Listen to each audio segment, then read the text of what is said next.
죽어가는 교회를 살리자. 죽어가는 교회를 살리자. 이 사대 교회는 죽어가는 교회다 이렇게 이야기하고 있어요. 완전히 죽지는 않았어요. 2절에 보니까 그렇게 너는 일깨어 그 남은 바 죽게 된 것을 굳게 하라 이렇게 이야기하고 있어요. 1절 하반절에 보니까 내가 살았다 하는 이름은 가졌으나 죽은 자로다. 그래서 사대 교회는 죽었다고도 이야기하고 또 죽게 되었다 이렇게 이야기를 해요. 그러니까 완전히 죽은 것보다도 희망이 아직도 소망이 있다. 그래서 예수님이 사대 교회에 이 메시지를 전하신 겁니다. 할렐루야. 그래서 사대 교회가 죽은 교회인데 하나님께서 이 사대 교회를 살리기 위해서 오늘 이 말씀을 보내주신 겁니다. 이 사대 교회는 어떤 교회냐 보니까 여러분 소아시아 7교회가 있죠. 7교회 다 애우고 있죠. 요한계시록에 나오는 소아시아 7교회. 첫 번째 교회가 무슨 교회죠? 침묵. 두 번째 교회는 또 침묵. 세 번째 교회는 또 침묵. 네 번째 교회도 침묵. 다섯 번째, 여섯 번째, 일곱 번째 침묵. 에스버두 사빌라. 우리 다같이 한번 따라합니다. 에스버두 사빌라. 이건 이제 앞글자만 딴 건데 애우라고. 할렐루야. 여러분 자꾸 애우기 힘드니까 적어도 요한계시록에 나오는 7교회 하면 우리 이름은 애워야지. 에스버두 사빌라. 애가 뭐죠? 에베소. 서는 스무나. 버는 버가모. 두 사 빌 라. 예, 그래서 소아시아 7교회예요. 7교회 중에서 이 사대 교회에 대한 편지인데 이 사대 교회는 두아디라 교회에서 두아디라 지역에서 남쪽으로 약 60km 떨어져 있는 그 지역에 위치하고 있어요. 그런데 이 사대 지역이 굉장히 로마 시대에 중요한 곳이었고 로마 총독이 거주하는 그런 지역이었어요. 그러니까 굉장히 중요한 지역이죠. 그리고 이 사대 지역은 이 염지급과 양트럽 그리고 금이 많이 발견되어서 아주 풍요롭고 화려한 그런 도시였습니다. 부족함이 없는 교회, 부족함이 없는 도시였어요. 사람들이 사치하고 그걸 풍요롭게 살고 부족함이 없는 넉넉한 그런 지역이 바로 사대였다. 그런데 거기에 이 사대 교회가 세워진 겁니다. 그런데 이제 사대 교회에 예수님이 이렇게 메시지를 보내시는데 다른 교회는 에스버드 사빌라 중에서 사대 교회 빼고 다른 교회들은 예수님이 주로 칭찬하시고 책망하시고 칭찬과 책망이 같이 있어요. 그리고 빌라델비아 교회, 라우디게아 교회 같은 경우는 빌라델비아 교회 같은 경우는 칭찬만 하는 그런 부분이 있어요. 그런데 유일하게 이 사대 교회는 책망만 해요. 책망만. 참 안타까운 거죠. 그래서 책망만 받은 그런 교회가 바로 이 사대 교회예요. 근데 오늘 이 사대 교회를 예수님께서 살리시기를 원하신다. 어떻게 하든지 이 숨이 끊어지기 전에 이 사대 교회가 완전히 죽기 전에 예수님 살리시기를 원했어서 이 메시지를 이 말씀을 보내신 거예요. 그러면 예수님이 어떻게 살리시고 이 사대 교회가 어떻게 해야 살아나는 그런 교회가 될 수 있는가? 거기에 대해서 우리 몇 가지 알아보면 첫 번째로 살기 위해서는 어떻게 해야 되죠? 진단을 정확하게 해야 돼요. 내가 병에 걸렸으면 그 병명을 정확하게 진단해서 병이 뭔지 그걸 알아야 치료 방법을 강구할 수 있는 겁니다. 이 사대교회도 마찬가지예요. 그런데 이 사대교회에 대한 예수님의 진단을 보면 1절에 우리 같이 한번 읽어보겠습니다. 1절 3장 1절 시작. 사대교회의 사자에게 편지하라. 하나님의 7영과 7별을 가지신 이가 이르시되 내가 내 행위를 아노니 내가 살았다는 이름을 가졌으나 죽은 자로다. 진단을 하기 전에 먼저 예수님의 모습이 나와요. 사대교회에 임한 예수님의 모습. 에스버드 사빌라, 에베소 교회, 스무나 교회, 버가모 교회, 두아디라 교회, 빌라델비아 교회, 그 다음에 라오디게아 교회. 예수님의 모습이 다 다르게 나타나고 있어요. 그건 예수님의 모습이 다 다르게 나타난다는 것은 그 교회의 어떤 실정에 맞게끔 예수님의 모습이 나타나는 겁니다. 그런데 오늘 이 사대교회는 예수님이 어떤 모습으로 7영과 7별을 가지시고 나타나신다. 일곱 영은 뭐죠? 일곱 영은 성령을 이야기하십니다. 성령. 그다음 일곱 별은 그 일곱 교회의 지도자들을 이야기하는. 다시 말해서 뭐 주의 종 정도로 되겠죠. 그렇게 이야기하는 거죠. 그래서 그 일곱 영과 일곱 별을 가지시고 사대 교회에 말씀을 전하시고 계신다. 그래서 이 일곱 영은 완전하신 성령을 이야기합니다. 일곱이라는 건 완전 숫자예요. 그래서 성경에 보면 하나님 보좌에 일곱 영을 가진 하나님의 영이 하나님 찬양하고 있어요. 요한계시록 4장 5절 우리 같이 한번 읽어보겠습니다. 시작. 보좌로부터 번개와 음성과 우레소리가 나고 보좌 앞에 켠 등불 일곱이 있으니 이는 하나님의 일곱 영이라. 근데 일곱을 빼버리면 하나님의 영은 누굴 지칭하는 거죠? 하나님의 영은 성령을 지칭하는 거예요. 할렐루야. 성령은 하나님의 영이시요 또 성령은 그리스도의 영이시라. 그래서 일곱이라는 숫자만 빼버리면 하나님의 영이신 성령께서 그하고 하나님 보좌에 그하고 계신다. 보좌 앞에 그하고 계신다. 일곱이라는 숫자가 붙었으니까 성령님의 완전하신 능력, 완전의 행하심 어떤 그런 부분을 강조하고 있는 거죠. 그래서 그 성령께서 예수님이 그 성령과 완전하신 성령과 함께 교회에 임하셨다. 그래서 교회는 어떤 곳이죠? 성령이 통치하시는 곳이에요. 교회는. 그래서 교회가 성령 충만해야 됩니다. 저와 여러분이 성령 충만해야 될 줄 믿습니다. 성령 충만할 때 교회를 통해서 세계를 바꾸는 세계 역사의 주역들이 교회를 통해서 나타나게 되고 교회를 통해서 하나님 세계 역사를 바꾸시는 거예요. 근데 인류 역사도 보면 교회 역사예요. 어떻게 보면. 그 정도로 성령의 역사가 교회를 통해서 역사하시고 교회를 통해서 세계 역사를 바꾸는 그런 능력을 발휘하고 있다. 발현되는 곳이 바로 교회다. 이렇게 이야기할 수 있어요. 그래서 일곱 영을 가지신 예수님께서 사대 교회의 영적인 상태를 진단하고 처방해서 사대 교회를 회복시키려고 하시는 거예요. 예수님이 이 사대 교회를 진단한 내용은 무엇이냐? 1절 하반절에 보면 이렇게 이야기합니다. 1절 하반절에 내가 내 행위를 아노니 내가 살았다 하는 이름을 가졌으나 죽은 자로다. 살았다 하는 이름을 가졌지만 죽은 자다. 이렇게 이야기해요. 사대 교회는 살아있는 것 같아요. 살아있는 것 같은데 실상은 죽었다. 이름은 있지만 유명무실하다. 껍데기는 있지만 속이 텅 비어버렸다. 그 모습은 싱싱한 것 같은데 실제로는 그 안에 생명이 없다. 이렇게 다양하게 우리가 이야기할 수 있는 거죠. 사대교회가 살았다 하는 이름을 가졌다. 그러니까 세상 사람들이나 다른 교회에서 볼 때 사대교회가 아주 활동적인 교회였을 수가 있어요. 왜? 살았다 하니까. 살아있으면 시푸르고 살아있는 생물들은 막 활동이 아주 살아있잖아요. 그것처럼 사대교회가 살아있어요. 그러니까 외부에서 볼 때 사대교회는 아주 그 활동력이 강하고 또 다양한 행사들이 있고 또 사역이 풍성하고 좋은 프로그램이 있고 또 교회 출석이 좋고 또 11조와 주일 성수도 잘하고 남들이 볼 때는 아주 좋은 교회고 살아있는 교회처럼 보이는 그런 교회예요. 그거는 이제 사람의 진단이고 하나님의 진단, 예수 그리스도의 진단은 정반대예요. 살았다 하는 이름을 가졌지만 실상은 죽었다. 사대교회가 죽은 교회예요. 그 진단을 예수님이 하시는 거죠.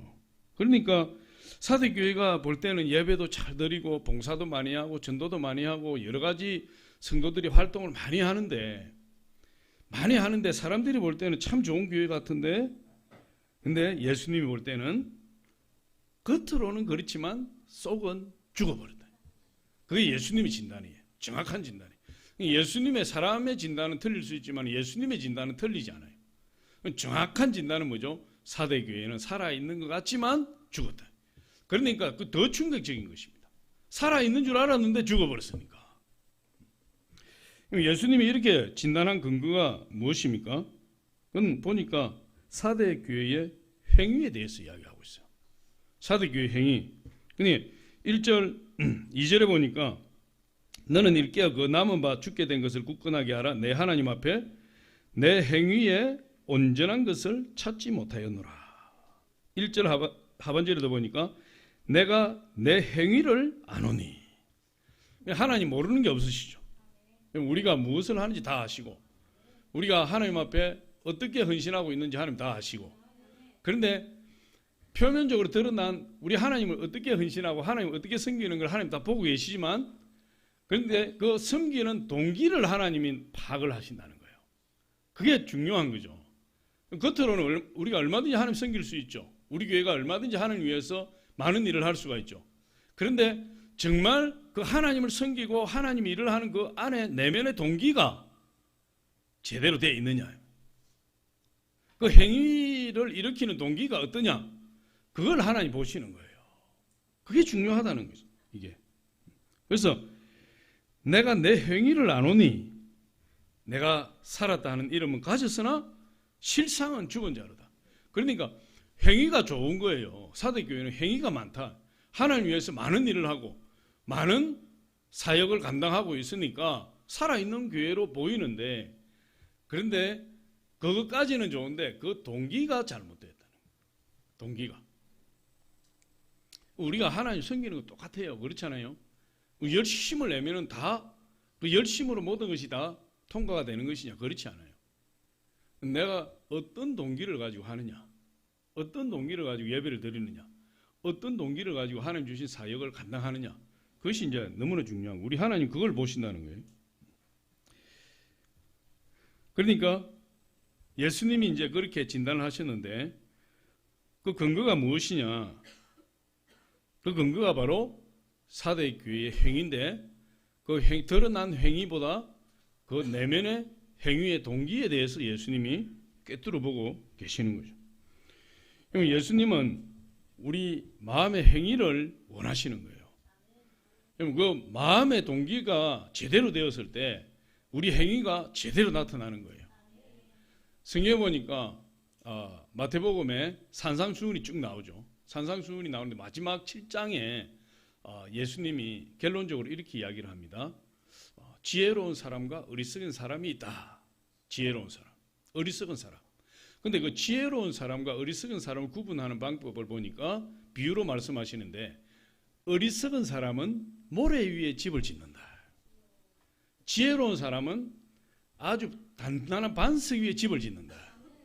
근데 모래 위에 집을 지은 사람은 비가 나고 비가 내리고 바람이 나고 창수가 부딪히니까 그 모래가 썰려 나가서 지은 집이 무너져 내려버리고, 반석 위에 집을 지은 그 집은 아무리 비가 내리고 바람 창수가 부딪혀도 무너지지 않는다. 그렇게 이야기를 해요.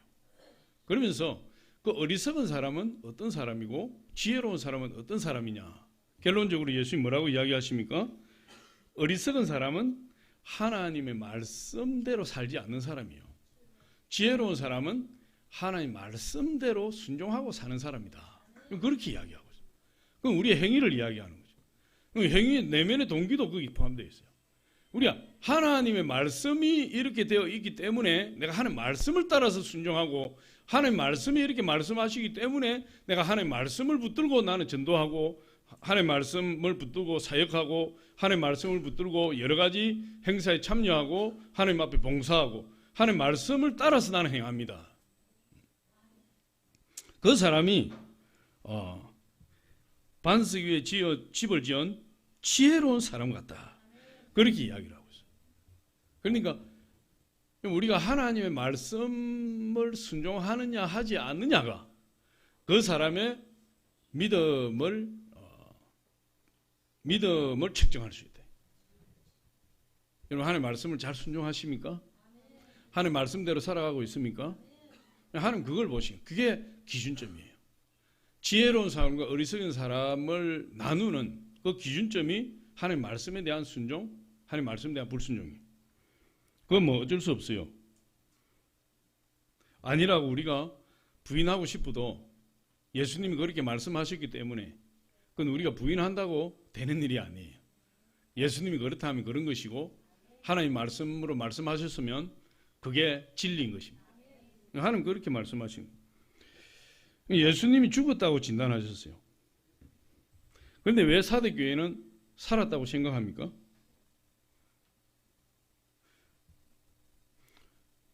그들은 열심을 행하는 그 열심이 자기들이 살았다고 생각하는 거예요. 근데 우리가 열심만 가지고는 여러분 안 된다는 거예요. 사람들이 칭찬만 가지고 안 된다는 거예요. 세상의 칭찬을 가지고 안 된다는 거예요. 남들이 볼 때는 야, 기도 열심히 하는구나. 전도 열심히 하는구나. 주일 성수 잘하고 11조 빠지지 않고 모든 일에 열심히 하는구나. 저 사람 믿음이 참 좋구나. 우리 그렇게 생각할 수 있다. 그런데 그 신앙을 측정하는 측정 방법은 하나님 말씀이고 또 하나님 평가예요. 그래서 하나님이 우리를 보실 때에 어떻게 평가하느냐, 거기에 우리는 신경을 써야 돼요. 사람들의 평가에 일희일비하면 안 돼요. 사람들의 평가는. 그래서 하나님 보시기에 저는 악한 자로다. 그러면 악한 자. 성경 구약에 보면 이스라엘 역대 왕들을 평가할 때 그렇게 해요. 하나님 보시기에 저는 선한 왕이로다. 그러면은 그 사람 하나님 인정받은 사람. 아무리 국력을 신장시키고 군사력을 확충하고 주변 국가들을 통치하고 그들을 점령해서 그들을 다스린다 할지라도 백성들을 평안하게 살 수 있도록 해주었다 할지라도 하나님 평가가 저는 악한 자다. 그러면 그건 악한 자예요. 우리는 하나님 평가가 중요한 것입니다. 사람의 평가는 중요하지 않아요. 그래서 항상 우리의 관심은 어디에 있어야 되죠? 하나님께 있어야 되고 예수님께 있어야 된다. 예수님의 평가가 우리에게 내려지면 착하고 충성된 종이다. 그러면 우리는 하늘을 날 수 있어요. 사람들이 아무리 나를 띄워도 그건 아무 소용이 없어요. 우리 하나님이 착하고 충성된 종아. 그러면 우리는 하늘을 날 수 있다. 누가복음 18장에 보면 누가복음 18장 기도장이에요. 기도에 대한 거. 누가복음 11장, 누가복음 18장 특별히 이제 기도에 대해서 이야기하고 있어요. 그런데 이 누가복음 18장에 보면 바리새인의 기도하는 장면을 예수님이 말씀하고 계세요. 그래서 바리새인의 기도를 말씀하시면서 다시 말해 죄인이라고 생각했던 쉐리의 기도와 비교하는 장면이 있어요. 거기에 보니까 예수님이 이렇게 말씀하세요. 누가복음 18장 11절에 우리 같이 한번 읽어봅니다. 이건 바리새인의 기도입니다. 시작. 바리새인은 서서 따로 기도하여 이르되 하나님이여 나는 다른 사람들 곧 토색 불의 간음을 하는 자들 같지 아니하고 이 세리와도 같지 아니함을 감사하나이다. 그러니까 저 바리새인은 기도할 때 어떻게 하느냐? 성전 한가운데서 딱 일어서서 손을 딱 들고 저렇게 기도하는 겁니다. 하나님 토색 불의 간음하는 자들과 같이 아니하고 저 세리와 같이 아니한 것을 감사하나이다. 그렇게 기도해요. 나는 일회에 2번씩 금식하고 11조 소득의 11조를 드리나이다. 이렇게 기도해요. 예수님이 지금 바리새인의 기도를 어떻게 하는 겁니까? 비꼬는 거예요. 책망하는 거죠. 그런데 예수님이 이 바리새인의 기도와 세리의 기도를 말씀하시기 이전에 바리새인이 그렇게 기도하는 동기에 대해서 말씀하고 계세요. 그가 왜 저렇게 기도하는가? 왜 저렇게 자기중심적으로 기도하고 있는가 하는 그 동기에 대해서 예수님이 말씀하신다는 거죠. 그게 누가복음 18장 9절이에요. 우리 같이 한번 보겠습니다. 누가복음 18장 9절 시작. 또 자기를 어렵다고 믿고 다른 사람을 멸시하는 자들에게 이 비유로 말씀하시되. 그럼 바리새인은 어떤 사람이죠? 자기 의에 사로잡힌 사람이에요. 자기 의에 사로잡혀서 자기 의에 사로잡히니까 다른 사람을 멸시하고 무시하는 거예요. 우리 신앙생활 할 때도 그럴 수 있어요. 내 의에 사로잡힌다. 내 의에. 그럼 내 의에 사로잡힌다는 건 뭐죠?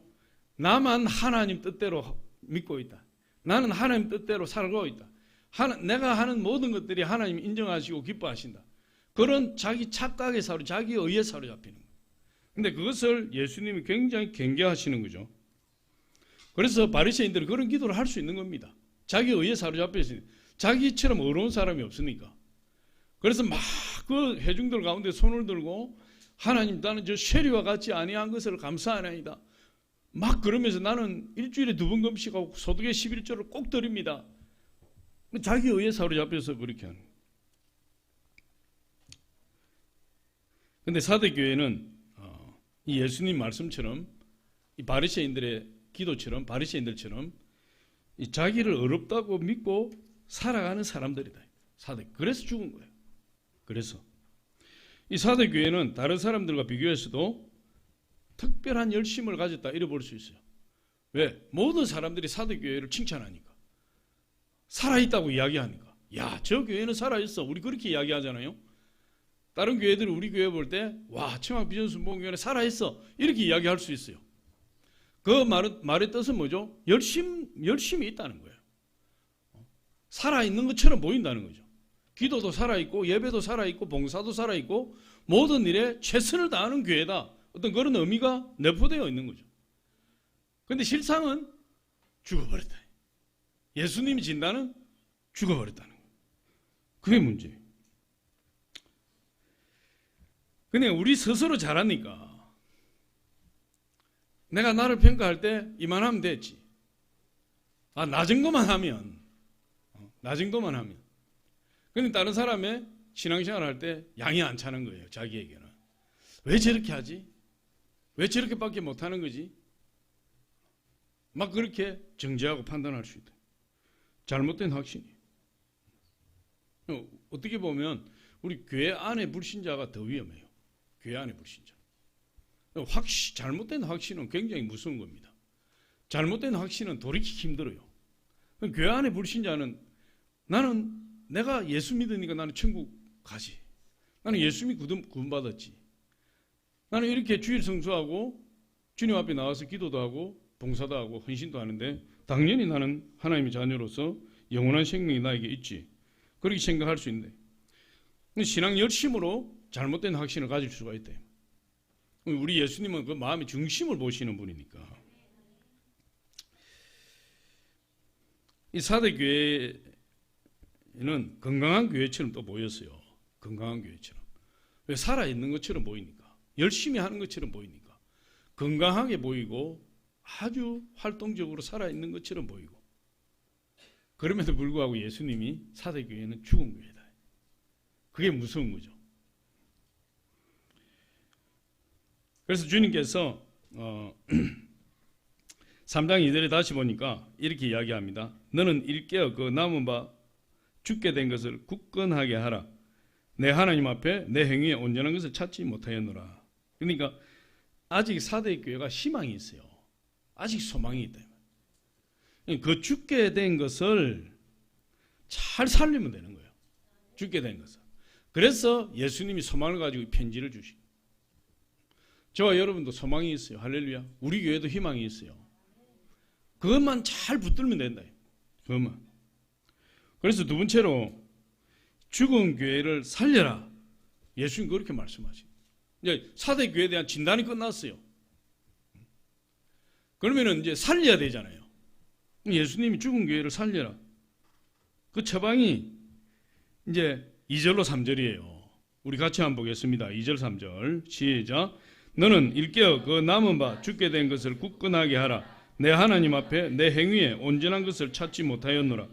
그러므로 내가 어떻게 받았으며 어떻게 들었는지 생각하고 지켜 회개하라. 만일 일깨지 아니하면 내가 도둑같이 이르리니 어느 때에 내게 이르는지 내가 알지 못하리라. 뭐라고? 첫 번째로 뭐라? 처방 첫 번째가 뭐냐면 일깨어. 2절에 보니까 일깨어. 너는 일깨어. 일깨어를 말은 깨어 일어나라 이런 뜻이에요. 잠자는 자에게 일어나라. wake up. 일어나라. 잠자고 있는 것은 뭐죠? 영적으로 죽은 거예요. 잠자고 있는 것은. 깨어나야 된다. 할렐루야. 일어나야 돼요. 이 사대교회는 잠들어 있는 교회다. 영적으로 잠들어 있어요. 잠자는 사람은 남에게 영향력을 끼치지 못해요. 잠자는 사람은 자기 자신의 목숨만을 위해서 살아요. 잠자는 사람 가만히 보세요. 우리 일반 육체적인 잠이 들었을 때 심장이 뛰죠. 오장육부가 활동하죠. 잠자는데 그게 다 정지되는 것이 아니에요. 심장은 계속 뛰고 있어요. 잠을 자도. 오장육부가 다 활동하고 있죠. 피는 계속 흐르고 있죠. 세포 분열은 계속 일어나고 있죠. 그런데 잠자는 사람은 자기 자신만을 위해서 그렇게 하는 거예요. 다른 사람에게 영향력을 전혀 끼치지 못한다. 다른 사람에게. 잠자고 있는 사람은. 사대 교회가 지금 죽었다는 것은 뭐죠? 영적으로 잠자고 있다는 거예요. 잠자고. 그래서 일어나야 된다. 영적으로 침체되어 있는 사람, 일어나는 것이 살아나는 거예요. 그걸 지금 예수님이 말씀하는 거죠. 그래서 사대 교회가 영적으로 잠을 자고 죽어 있는데 정작 자신은 영적으로 잠을 자는지도 모른다는 거예요. 왜? 열심히 활동하니까. 열심히 봉사하니까. 열심히 교회 나와 출석하니까. 그런데 실제로 그렇게 열심히 활동을 하는데도 불구하고 그 사람은 영적으로 잠든 상태가 돼버린 거예요. 그게 예수님의 진단이에요. 그래서 일어나라는 거예요. 깨어 일어나라. 할렐루야. 그럼 삼손은 보니까 삼손은 나시린이죠. 나시린이라는 것은 자기 자신을 하나님께 헌신하고 드린 거예요. 하나님이 삼손에게 엄청난 능력을 주셨다. 나귀 특배 하나로 블레셋 사람 1000명을 쳐서 죽여버렸어요. 그 1000명을 쳐서 죽이고 목마르니까 우물에 들어가서 물을 벌컥벌컥 마시고 팍 회복되는 하나님의 능력에 사로잡힌 사람이 삼손이에요. 그런데 이 삼손이 그렇게 하나님 앞에 쓰임받았지만 블레셋의 아름다운 여인 들릴라한테 풍덩 빠져버렸어요. 그냥 빠진 게 아니라 풍덩 빠져버렸어. 그게. 그러니까 이 삼손이 눈만 뜨면 어디 갑니까? 들릴라 집에 쫓아가. 눈만 뜨면. 밥만 먹고 나면 옛날에는 낙이 턱 빼가지고 블레셋 사람도 치고 이랬는데 밥만 먹고 나면은 들릴라 집으로 쫓아가는 거예요. 그런데 문제가 있는 거죠. 거기를 자꾸만 들락거리는 사이에 누가 떠난 거죠? 하나님이 떠나버려요. 하나님이 떠나버렸는데 삼손은 자기가 과거에 낙이 특배 하나로 블레셋 사람 1000명을 쳐서 죽이는 그런 하나님의 능력의 사람이에요. 그런데 자꾸만 들릴라 집에 들락거리면서 들락들락 하면서 들릴라한테 왔다 갔다 하니까 하나님의 능력이 떠났어요. 떠났는데 문제가 뭐냐면 삼손이 하나님이 떠났다는 사실을 모른다는 거예요. 그게 비극이에요. 할렐루야.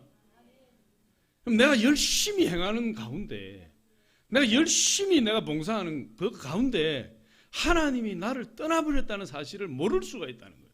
이게. 우리 하나님 말씀 한번 보겠습니다. 사사기 16장 20절 시작. 들릴라가 이르되 삼손이여 블레셋 사람이 당신에게 들이닥쳤느니라 하니 삼손이 잠을 깨며 이르기를 내가 전과 같이 나가서 몸을 떨치리라 하였으나 여호와께서 이미 자기를 떠나신 줄을 깨닫지 못하였더라. 이게 큰 문제 아니에요. 내가 열심히 하니까 내가 최선을 다해서 교회를 섬기고 하나님을 섬기고 봉사하고 열심을 하니까 여전히 하나님이 나와 함께 하시고 나에게 힘을 주시고 나에게 능력을 주시는 분인 줄 알았는데 내 의에 사로잡혀서 내가 그 섬기는 동기가 잘못되고 내 의에 사로잡혀서 나를 위해서 그 일을 하다 보니까 사람들의 칭찬이 좋아서 그런 일을 하다 보니까 하나님이 떠나버리셨는데 하나님 떠난 줄도 모르고 여전히 그 상태로 있더라요. 그게 여러분 제일 큰 문제예요. 이 삼손이 그랬어요. 삼손이 하나님이 떠나니까 뭐가 떠나요? 하나님 능력이 떠나버리죠. 당연히 하나님이 떠나니까 하나님 능력이 같이 떠나버리는 거예요. 하나님 능력이 떠나고 하나님이 떠나니까 하나님께서 더 이상 삼손을 씁니까 안 씁니까? 쓸 수가 없어요. 삼손이 버려지는 거죠. 하나님 관계가 단절되어 버리는 거예요. 그랬더니 어떻게 됩니까? 그에게 엄청난 고난이 닥쳐버린다. 엄청난 고난. 그래서 삼손이 결국 블레셋 사람들에게 사로잡히게 돼요. 사사기 16장 21절 한번 봅니다. 시작. 블레셋 사람들이 그를 붙잡아 그의 눈을 빼고 끌고 가사에 내려가 노줄로 매고 그에게 옥에서 맷돌을 돌리게 하였더라.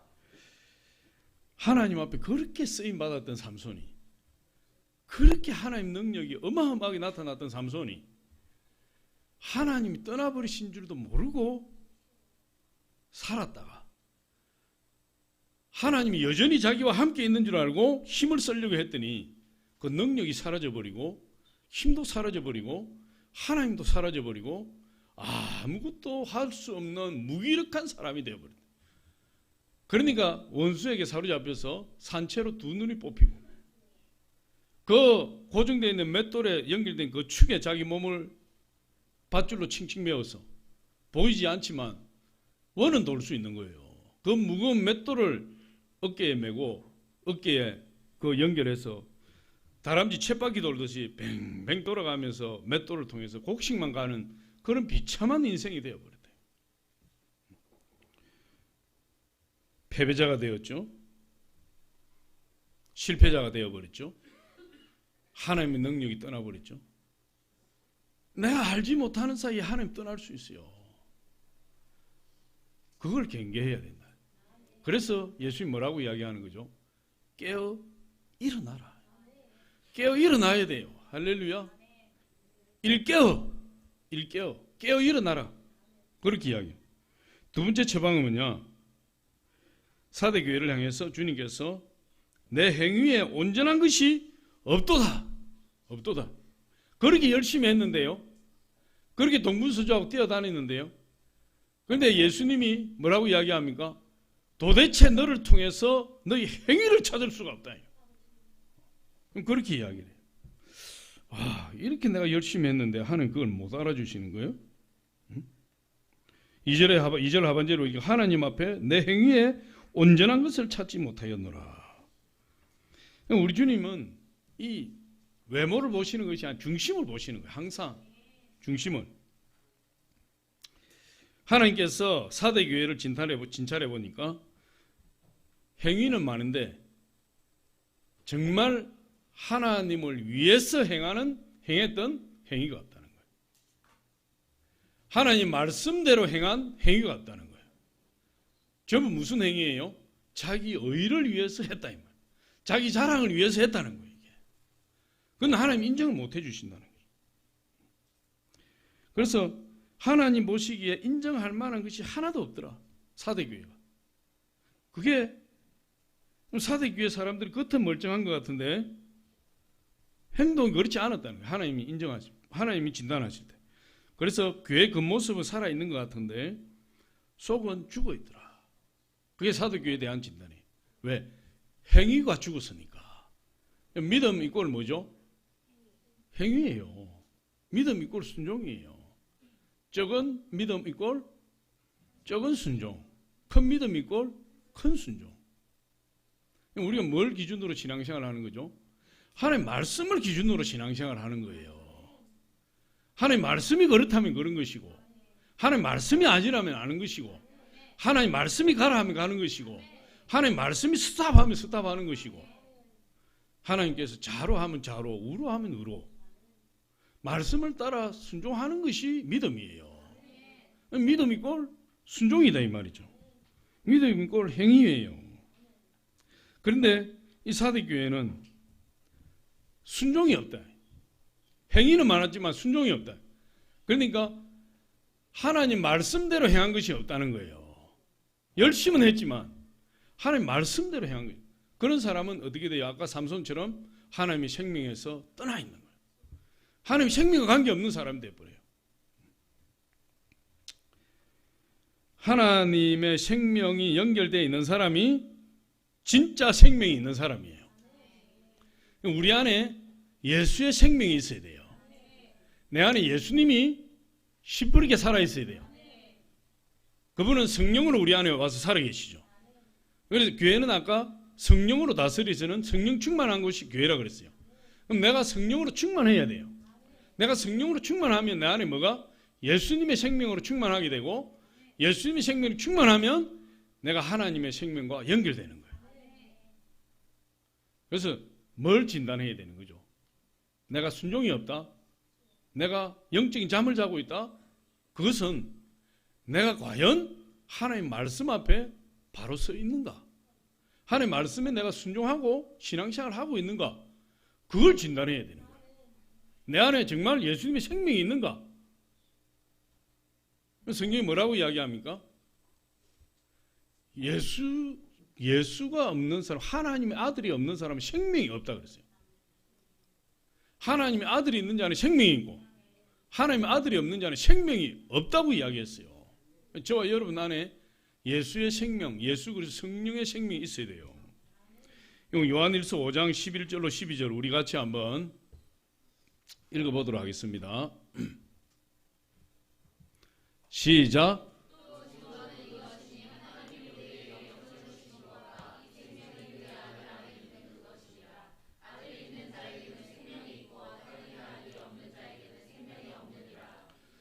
우리 아무리 열심을 낸다 할지라도 내 안에 성령이 안 계시고 예수 그리스도 생명이 없는 사람은 그 자기가 열심히 하는 그 행위와 열심히 하는 봉사와 열심히 섬기는 그 모든 것들이 생명과 연결이 안 되는 거예요.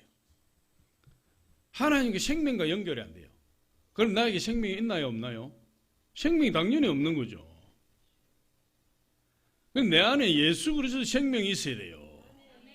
예수 그리스도의 생명이 있어야 그 사람은 하나님 말씀대로 살아갈 수 있고 하나님 말씀대로 움직일 수 있는 거예요.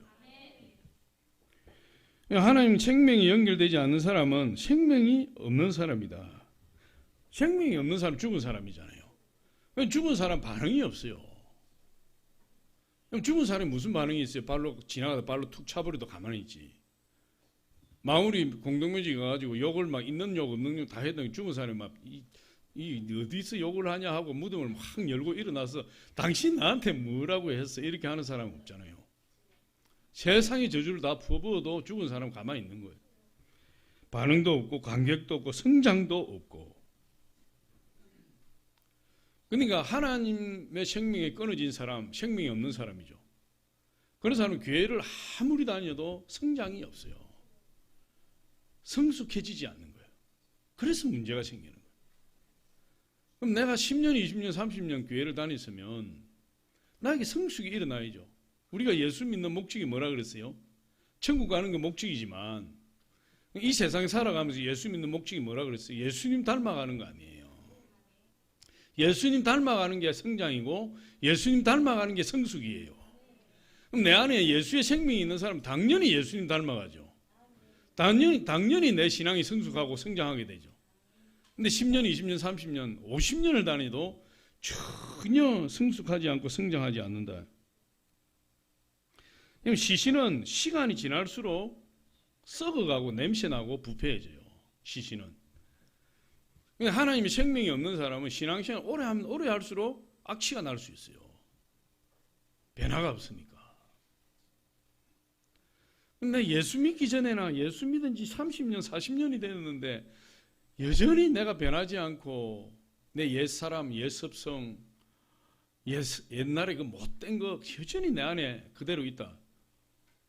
그건 하나님의 생명과 분리되었을 수가 있어요. 그럼 구원받은 사람은 반드시 열매가 있잖아요. 사랑과 희락과 화평과 오래 참음과 자비와 양성과 충성과 온유와 절제. 또 베드로서에 보니까 미떡지절 인경형사. 뭐 이게 지금 영어가 아니에요.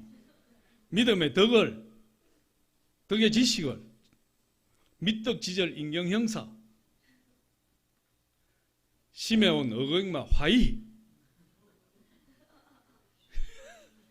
산상수훈, 신의 성품, 미떡지절 인경형사, 성령의 열매 9가지.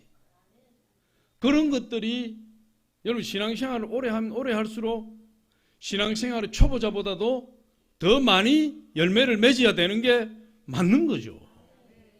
그런데 어떻게 신앙생활 연조가 깊어질수록 그것들이 사라져 버리냐 이 말이에요. 어떻게 신앙의 성숙이 없나 이 말이에요.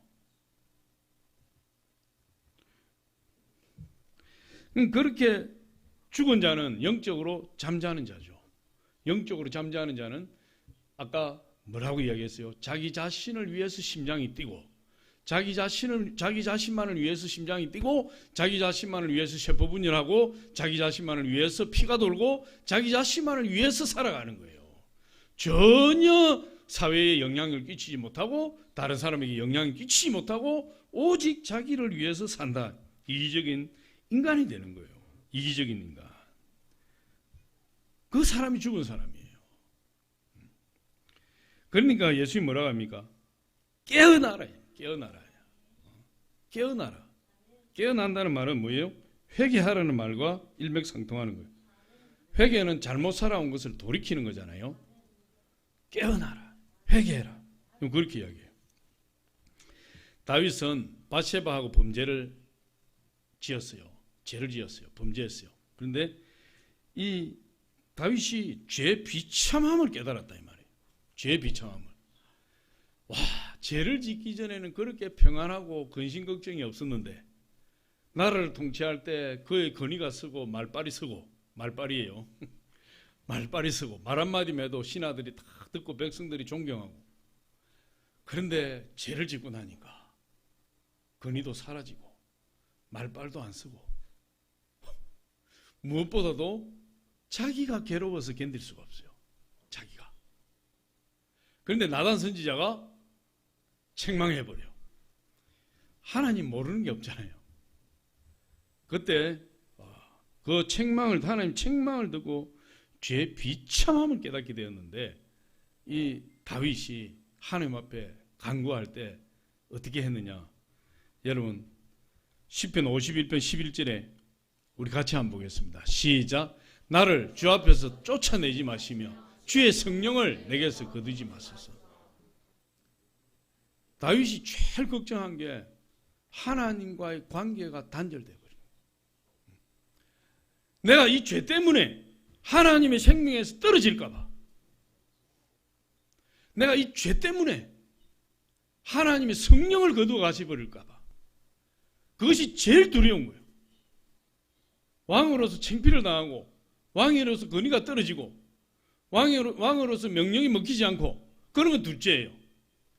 하나님으로부터 쫓겨나고 하나님의 생명에서 끊어지고 성령이 떠날까 봐, 그것이 제일 큰 두려움이었어요. 제일 큰 걱정이었어요. 예수님은 회개하지 않으면, 일깨어 돌이키지 않으면 어떻게 하신다고요? 도둑처럼 임하겠다. 그 사람에게. 끝이에요. 회개하지 않고 돌이키지 않으면 자신도 모르는 사이에 내 생명을 뺏겨버린다. 하나님 관계가 끊어져 버려요. 그것도 알지 못하는 사이에 돌이키지 않으면 성령을 빼앗겨버린다. 돌이키지 않으면 하나님의 은혜를 빼앗겨버리고, 가룟 유다처럼 회개하려고 해도 회개가 안 되고 죄의 비참함을 느끼며 고통 가운데 살아갈 수밖에. 그래서 회개하라. 빨리 깨어 일어나라. 그게 사대교회, 죽어가는 사대교회를 향한 예수님의 강력한 근거예요. 빨리 일어나라. 빨리 일어나라. 영적 잠에서 깨어나라. 거기에 대해서 이야기해요. 그런 사람들, 죄를 회개도 안 되고 하나님 관계가 끊어졌으니까 그냥 캄캄하고, 하는 일들도 막 불안하고 두렵고, 막 모든 일들에 그냥 막 되는 일이 하나도 없고, 그런 사람들이 결국 어떻게 되느냐? 무당 찾아가는 거예요. 무당 찾아가고 점 보러 가고, 그럼 점점 구렁텅이로 더 깊이 빠져들어가는 거예요. 사울이 그래요. 사울 왕이 하나님 말씀에 불순종하고 사무엘 선지자가 죽어버리니까 하나님 말씀이 임하지 않고 하나님 이상이 보이지 않고, 그 마음의 두려움과 답답함과 영적 갈급함이 그 마음을 짓누르니까 그가 밤중에 누굴 찾아갑니까?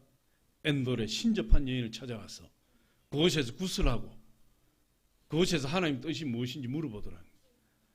하나님 그렇게 가정하게 여기고 돌로 쳐서 죽이고 불을 태워서 죽이라고 이야기했던 그 무당을 찾아간다니까. 사람이 그렇게 돼요. 그럼 그 정도 되면 영혼이 도둑 맞은 거예요. 영적 치매에 걸린 거예요. 이게 그 정도 되면. 사대교회는 아직 기회가 있다. 할렐루야. 그럼 그런 일을 당하지 않으려면 어떻게 해야 되느냐? 2절에 보니까 이렇게 이야기합니다. 너는 일깨어 그 남은 바 죽게 된 것을 굳건하게 하라. 그래서 아직 소망이 있는 거예요. 왜 죽게 됐느냐? 사대교회가 왜 죽게 됐느냐? 행위가 온전하지 못해서 죽게 되었다. 영적 잠을 자기 때문에 죽게 되었다. 그러니까 뭘 하라는 거죠? 하나님 앞에 온전한 행위를 가지라는 거죠. 그러면 회복된다는 거예요. 그 붙어있는 숨이 살아난다는 거예요. 여러분. 우리가 앞에는 안 봤지만 에베소 교회는 예수님이 그렇게 진단을 해요. 처음 행위를 가지라. 너희들은 첫사랑을 잃어버렸으니까.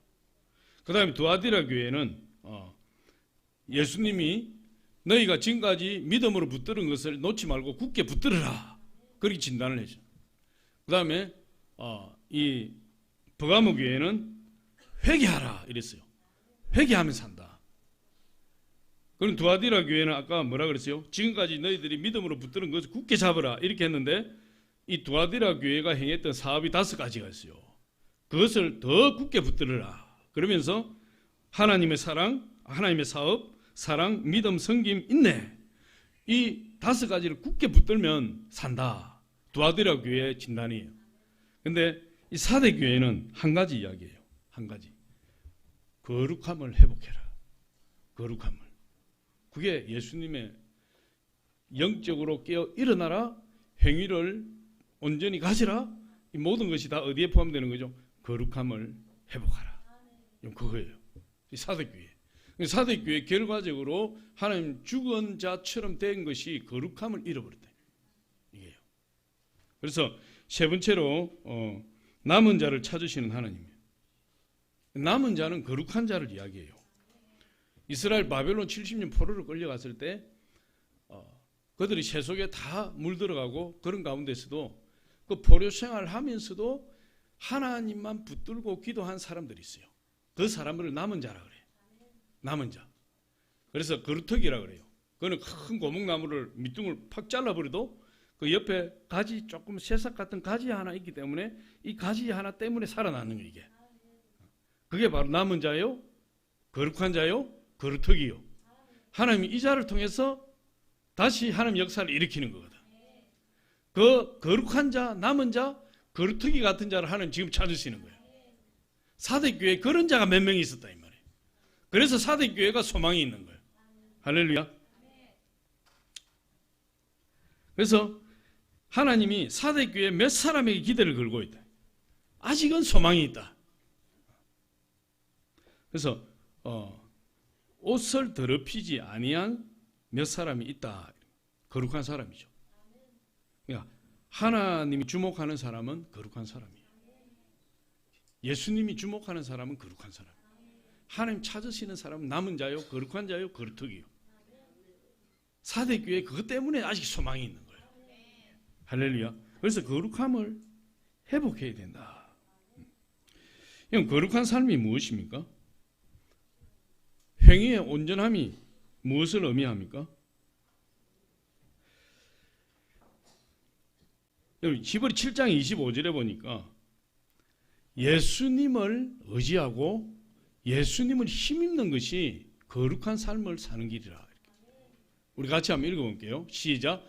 그러므로 자기를 힘입어 하나님께 나아가는 자들은 온전히 구원하실 수 있으니 이는 그가 항상 살아계셔서 그들을 위하여 간구하심이라.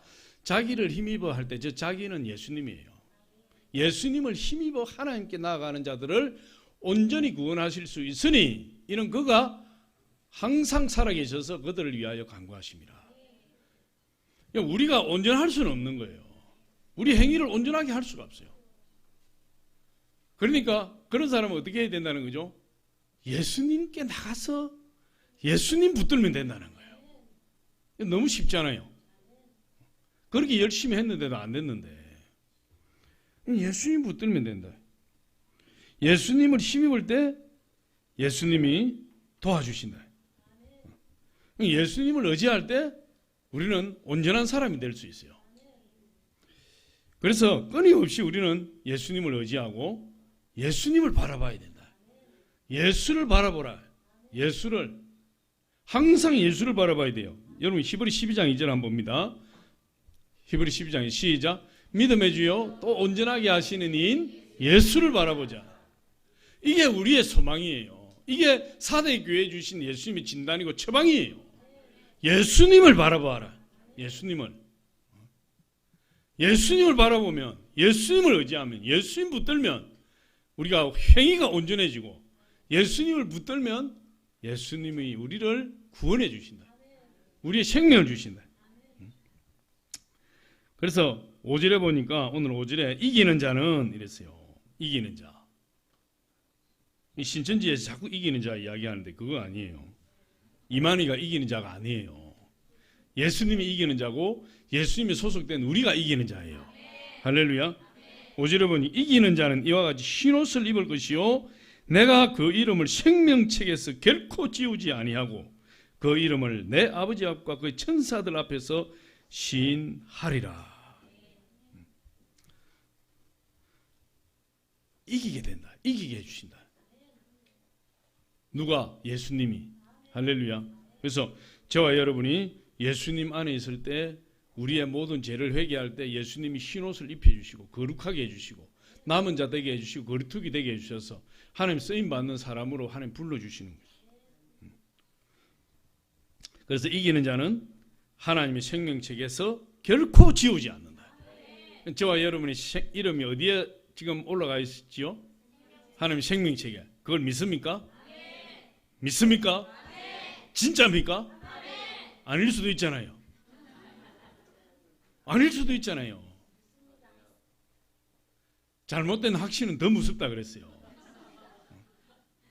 내 안에 성령으로 충만하고 예수 그리스도를 위해서 내가 헌신할 때 내 안에 기쁨이 넘치고 예수 그리스도를 바라볼 때 나를 구원하신 그 주님의 은혜에 감격하고 그런 사람은 생명책에 이름이 기록되었어요.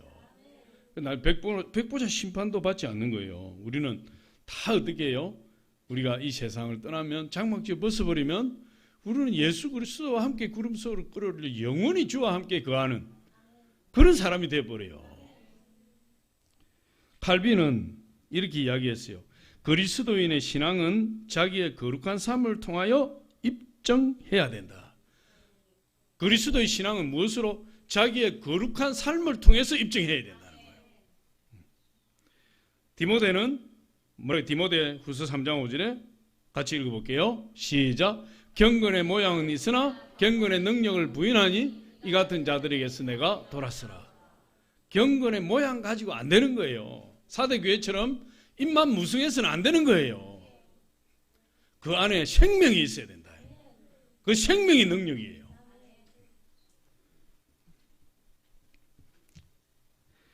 사대교회가 바로 그런 교회였어요. 겉으로 보기에는 경건했지만 그 안에 능력이 없고 생명이 없는 죽은 교회의 모습, 그런 모습이었어요. 그런데 마지막 시간이 많이 지났네. 마지막 말씀을 하고 마치겠습니다. 그럼 사대교회가 왜 그렇게 되었을까?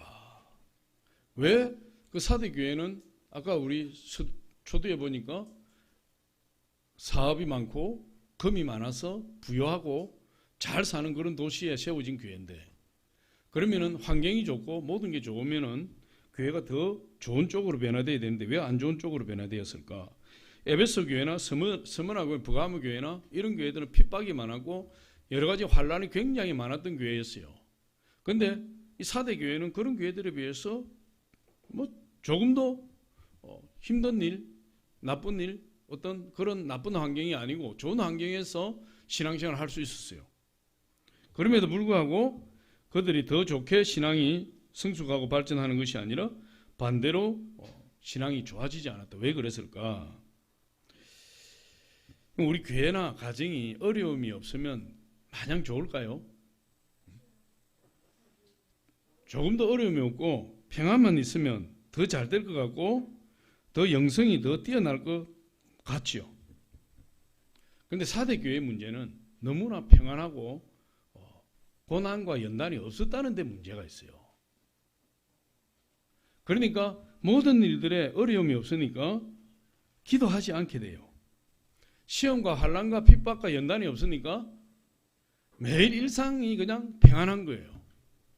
그런 가운데 그들은 하나님 앞에 나가서 기도하고 죽기 살기로 하나님께 매달리는 그런 신앙이 사라지게 된 거예요. 이 야성이, 신앙의 야성이 사라져버린 거예요. 이게.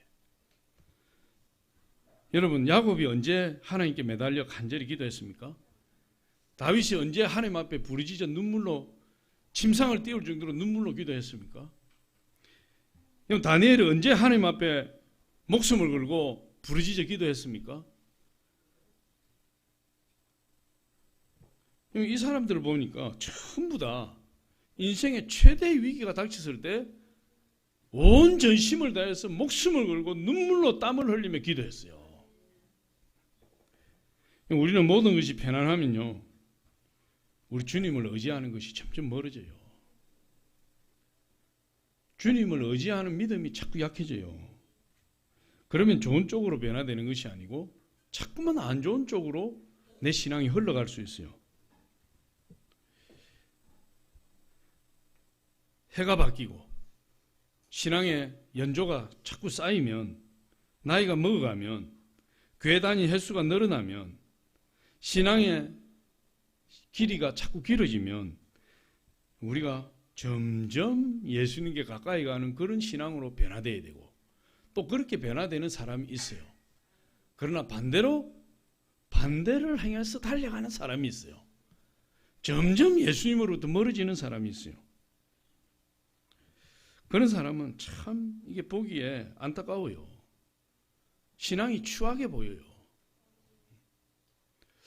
신앙생활 저렇게 했으면 그 예수 그리스도의 거룩한 모습이 나타날 때도 있고, 남을 위해서 희생할 때도 있고, 또 정말 주님을 사랑해서 교회를 섬길 수도 있는데 그런 모습을 찾아보기 힘든 사람들이 있어요. C.S. 루이스는 이렇게 말했습니다. 지옥으로 가는 길은 평안하고 밋밋하면서 전혀 장애물이 없다. 반면에 천국으로 가는 길은 좁은 길이며 도처의 환난과 역경과 장애물이 기다린다. 하지만 주님께 초점을 맞추고 달려가면 그 시련들을 하나하나 극복해 갈 수 있고 그때마다 영적으로 성장하고 깊어진다. 오늘 이 4대 교회를 살리는 방법을 3가지로 이야기했어요. 주님이 깨어 일어나라. 2번째, 행위를 온전히 가지라. 3번째, 거룩함을 회복하라. 그렇게 이야기해요. 하나님의 축복이 여러분 가운데, 인생 가운데 임하시길 예수 이름으로 축원합니다.